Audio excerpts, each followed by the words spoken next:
Hi everybody, welcome to another episode of Dear Zander Mander, where you ask the questions and I answer them.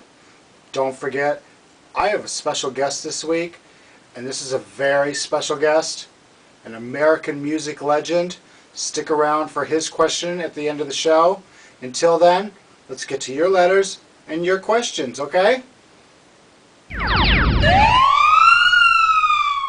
The first question I have for this episode is, what are your thoughts on the U.S. government shutdown? Well, all I can really say about that is that I know a lot of people who shouldn't waste their money trying to get reelected because there's a lot of people who are going to be out of a job. Yeah. Our next question for the evening is, if I were to visit Chicago, could you suggest highlights or places I should go or things that I should do? Well, that really depends on what you're looking for. Chicago is a great city. It has many attractions to go to. They have lots of great museums, like the Field Museum, where they have the largest complete Tyrannosaurus Rex, whose name is Sue. But they have her here. They have the planetarium, America's first planetarium ever. The Shed Aquarium, which is wonderful. It's beautiful. You would love this. And the Museum of Science and Industry. Great museums. Then we have what's called the Bean. Its true name is Cloudgate, but Chicago knows it affectionately as the Bean. You should check that out. Plus there's the Sears Tower. Oops, I forgot. It's called the Willis Tower now. Whatever. Chicago has many great historical and architectural landmarks. Even this one. Do you recognize that? That was the big climax in Adventures in Babysitting. But if you're looking for a little nightlife, Chicago has many places to go for nightlife. Depends on what you want. If you want blues, there's blues all over. Buddy Guy's Legends is right here in Chicago. You want jazz, there's jazz sections. If you want the gay nightlife, head to Boys Town. There are great clubs there with great shows, great themes. Well, let's start at the beginning of there. There's Spin. Spin is one of my favorite clubs. Scroll down the street, you got Scarlet, you got Hydrate. You've got so many clubs in this place. Roscoe's After Night, or should I say late night? I call it after night, but it's late night. There's Berlin to check out. Berlin's been around for a long time, and it is a great club to check out. Another thing that if you come to Chicago that you must do is you have to have the world famous Chicago deep dish pizza. It is world famous for a reason, because it's absolutely fucking delicious. Hello. But if you want to check out my favorite spot, my favorite deep dish pizza is Freddy's on 31st Street in Chicago. Check it out. You'll love it. Tell them Zander Mander sent you. I don't know if it's going to do you any good, but tell them anyways. Come to Chicago. There is much more than even what I've even mentioned here tonight. Chicago's a great city. That's why I've lived here for over 30-some years. Well, 30-some... I'm only 29. I don't know how I could be here over 30 years, but you figure it out, okay? Our next question this evening is, do you prefer cut or uncut? What are you talking about? I have no idea.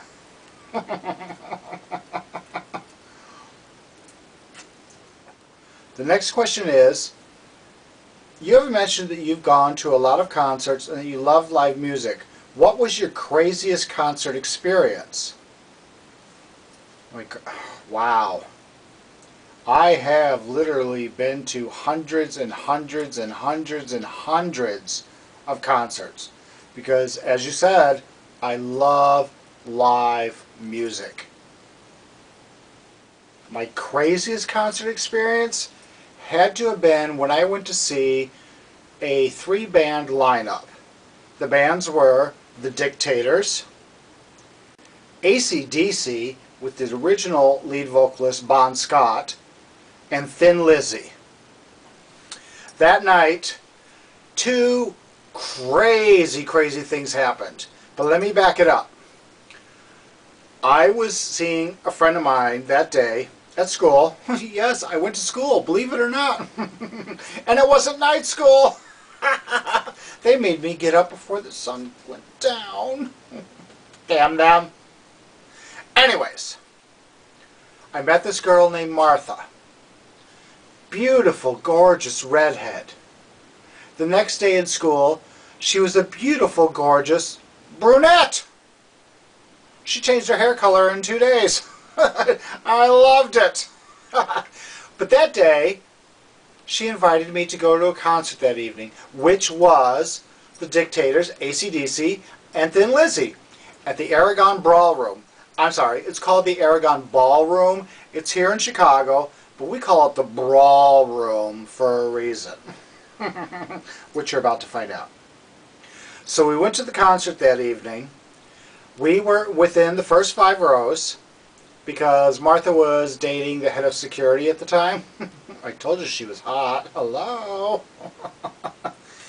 That night, though, when AC/DC was on stage, 2 things, both were extraordinary. The first one was we were all standing on our folded chairs. I was rocking out to AC/DC, just loving it. And then somebody next to me goes, "Here, smell this." And without even looking, they shoved it underneath my nose. I went, bam, down on the floor.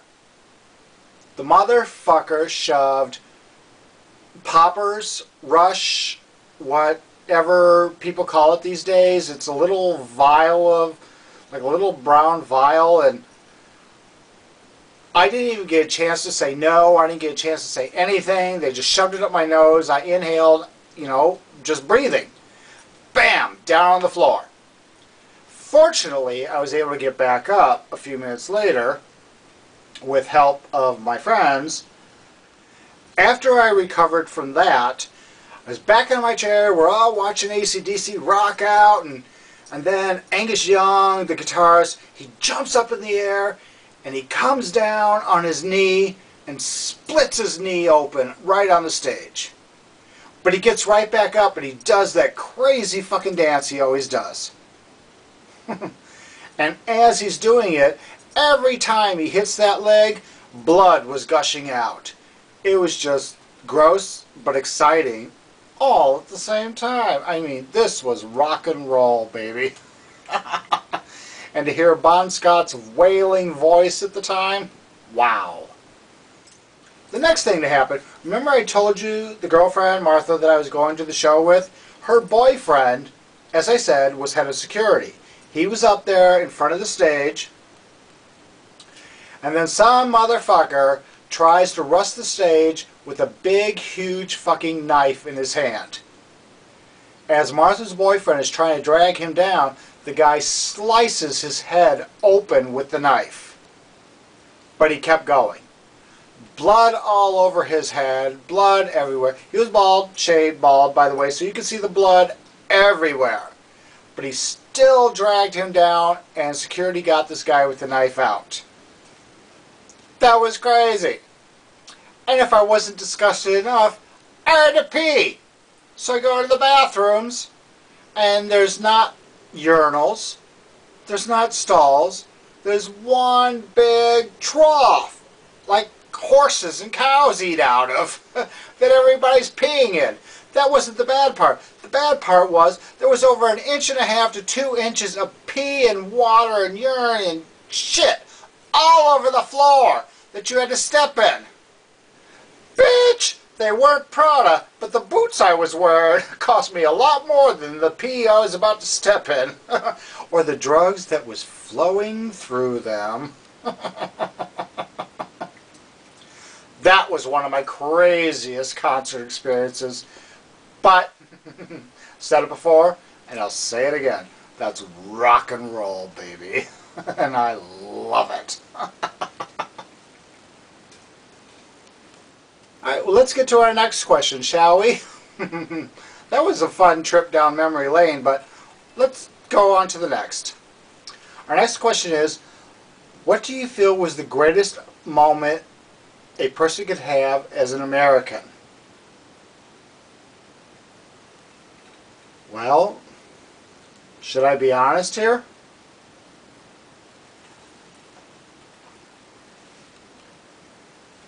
Started September 11th, 9/11, and continued on for a while after that. To me, even though that was the worst day in American history, one of the worst days in humanity, that day seemed to bring this entire country together. It was no longer about race or sex or gay marriage or healthcare. It wasn't about anything except for each other at that time. What happened that day was one of the most horrible things ever to happen in this country. But it ended up being one of the greatest things because it united every single person in this country at that time. So, as far as American history, as far as being an American, I think that that was probably the greatest time to be an American, because at that time, every American was one.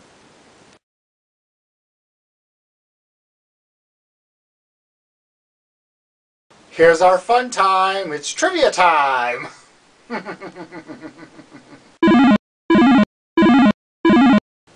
Did you know that Gary Kremen, the founder of Match.com, actually lost his girlfriend because she found another man on Match.com? Whoopsies! This next bit of trivia is for all my lesbian darlings out there that I love very, very much, because this is information that I think that you should know. There is a village in Ireland called Muff, and they have their own diving club.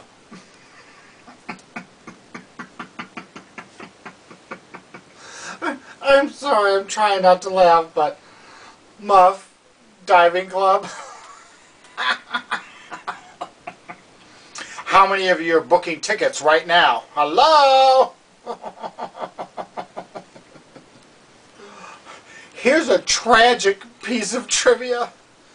More than 10 people die every year by vending machines. Makes you think about those late night snacks at the hotel, doesn't it?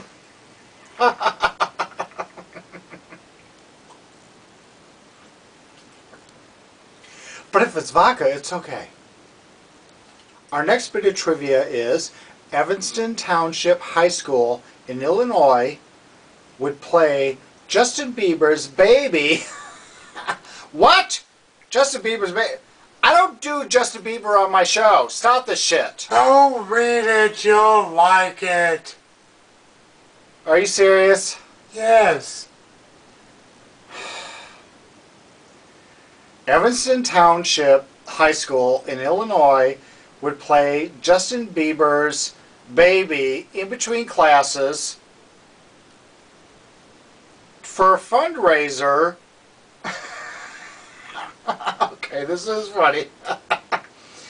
Evanston Township in Illinois would blast Justin Bieber's Baby as a fundraiser between classes, and the students had to pay to make it stop.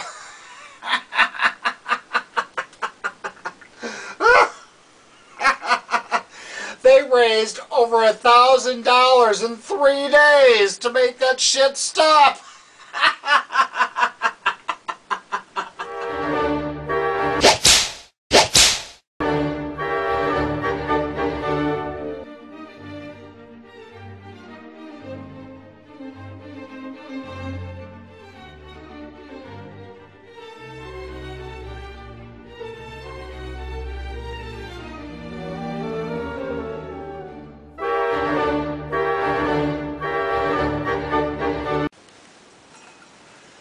Well, first off, Rosemary, I wouldn't do the Tin Man because he's already got someone.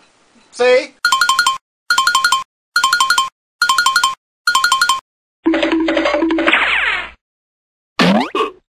As far as the Scarecrow, I wouldn't have a Scarecrow because, hello, flaming, flaming queen. That bitch catch on fire before you even looked at me. Hello? And the lion? I've had too many bitches afraid of this before. I don't need anybody without any courage. I'm sure you know what I mean.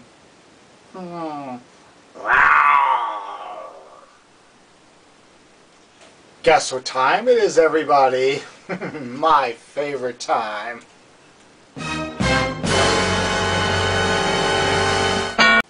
Our special guest question this week comes from Kim Fowley, American music legend. And I'm sure there's quite a few of you out there that are asking, who the hell is Kim Fowley? Well, let me educate you on this, bitches. Kim Fowley has received 7 platinum albums, 10 gold albums. The artists that he has worked with, as in producing, writing with, are Kiss, Alice Cooper, Van Halen, Motley Crue, Nirvana, Guns N' Roses, and many more.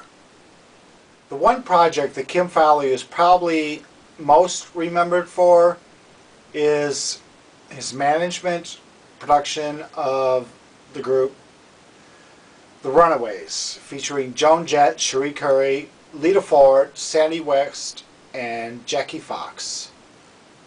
It was an all-girl band, all teenagers. They made their mark on musical history. Hello, look at the names I just said. Hello. So our special guest tonight offers the question, musical mastermind or musical monster? And here's why. Kim Fowley was behind all these projects, all these things that you know. Now, as far as the Runaways are concerned, some can say that Kim Fowley was an absolute monster when it came to promoting this band. Personally, to me, I believe this band was way ahead of its time. They're great. They were great. They still are great. Their songs still stand up today. I just want you to check out their shit. The Runaways were a great band. But Kim promoted them as jailbait. He even went as far as saying dog cunts to promote these teenage girls. Was that a musical mastermind or was that a musical monster? Monster side, yes. He was calling teenage girls cunts. These are his words, not mine.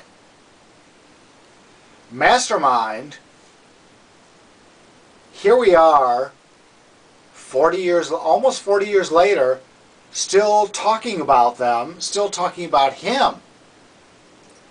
Monster, mastermind. Now you all know who Joan Jett is, you all know who Cherie Currie is, you all know who Lita Ford is, and the late Sandy West, rest in peace, and Jackie Fox. You all know who the Runaways are.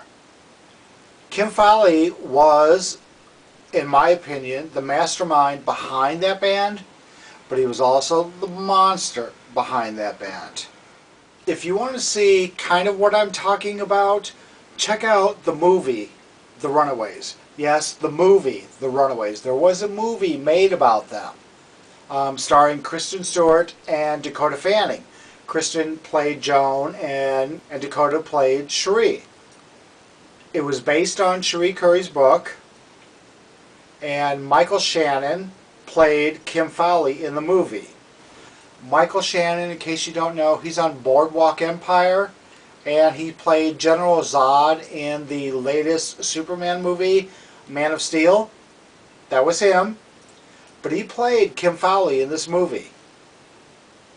Now, the movie was executive produced by Joan Jett. Had other producers and directors. It was based on Cherie Currie's book. Was this a clear depiction of Kim? I don't know. Was this a Hollywood versionized depiction of him? I don't know. From what I've heard, Kim is a Hollywood versionized version of himself, which I love. Hello. I don't know what to think about Kim Fowley.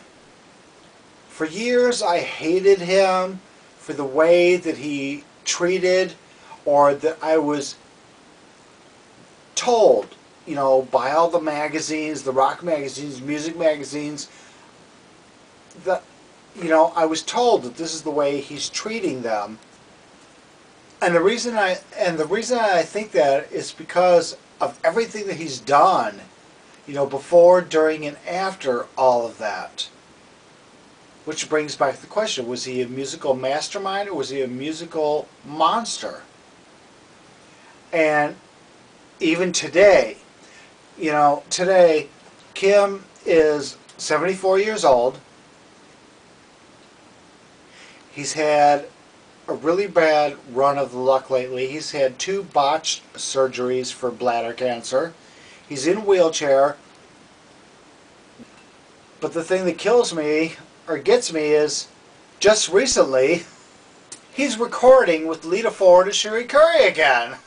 I haven't heard the music yet, don't know what it's all about. I would have loved to have been a fly on the wall during this whole conversation, during this whole production. According to Kim, Lita Ford has all the music, everything was recorded, and we are supposed to be hearing it soon.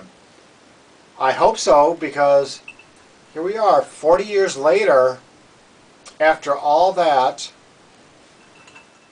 Anyways, well, that's enough about Kim's history, my thoughts, the media's thoughts, everybody else's thoughts. Let's get to his question, okay? But before we do that, I'm sure you've noticed I'm going empty here. Hello? Don't I pay these bitches for a reason? I need another fucking drink. Oh, give me a fucking drink. See how they complain? Bitch, bitch, bitch. Stop looking in the mirror, honey, and just get me another drink. You drink too much. Nobody drinks too much.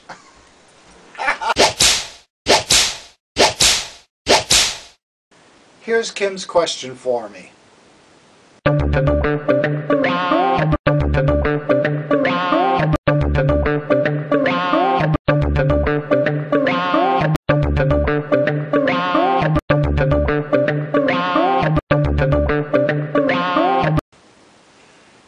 Kim, this is where you and I connect.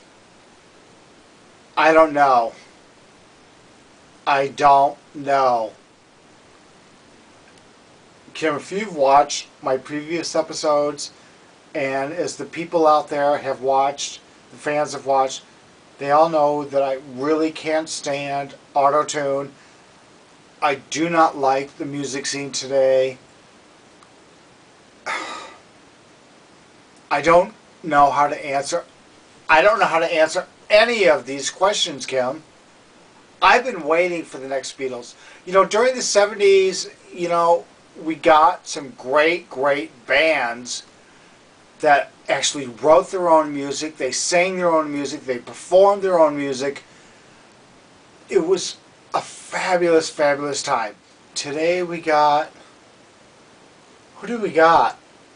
I can't even think of anyone original or meaningful that will last the test of time. I don't know. Kim, I do not have an answer for this question because I don't know. But I'll tell you this. I'm waiting for them also. I'm waiting for someone not just to change the musical world, but to change our hearts and our lives, our thoughts and our meanings through music. It's because your heart is longing for the same thing my heart is longing for, that fulfillment through music, that spark through music. I'm waiting for it. You're waiting for it. I don't know where it's going to come from, but I pray and hope through your lifetime and my lifetime that we will hear and feel it again. Kim, hate you, but I love you. Thank you so much for your questions. Hello. I hope that you are feeling better. I hope to talk to you soon. You take care. And most importantly, baby, rock on!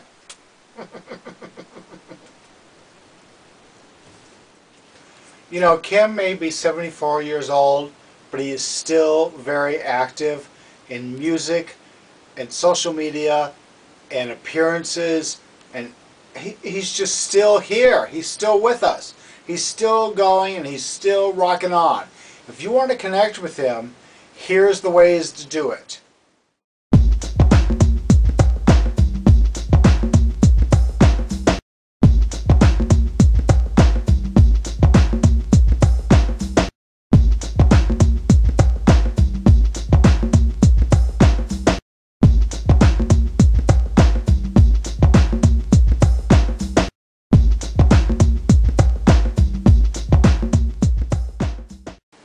And I promise you, he will respond to you. Until we meet again, you do me a favor, and you know what it is. You have fun, and you get home safe. I'll see you next time. Good night, everybody. Send in your questions. Here's how.